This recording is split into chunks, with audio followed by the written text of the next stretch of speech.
lot of like-minded people, a lot of my old customers, some new customers. There's a lot of new suppliers with new products that probably is not very known in the market yet. New technologies coming in the market, probably not a lot of us heard about it. For example, the scanner for stones where you can turn the slab in any shape and form that you want to build it. Yes, so there is a lot to explore, not just stone, but also things related to stone like tools and machinery. I really enjoyed the event, and we still have half a day to go tomorrow, but plans are to be here next year again with the company Dimpomar that I'm representing out of Portugal.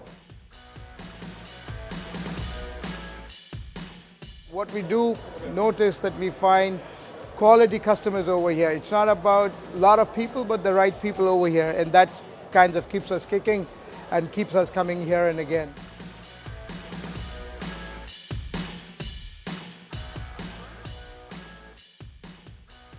And since the show started 3 years ago, the first year I bought 5 machines from different fabricators of machines, and every year I come here I seem to get 1 or 2 machines, so it's getting bigger.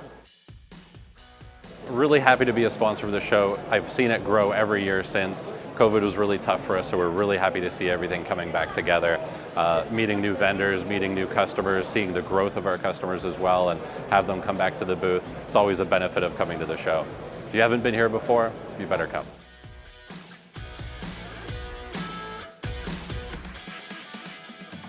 There's great vendors, some Canadian-based, some overseas, and it's just really nice to see a lot of vendors that I've worked with in the past, and also ones that are new to me that I would love to source from in the near future. So, and everyone's really friendly. There's some events also happening, discussions and panels that are really great for just some career development and finishes, education, a lot of great things. So there's a lot of stone manufacturers, cabinetry, finishes for kitchens and baths, so great event to be at for sure.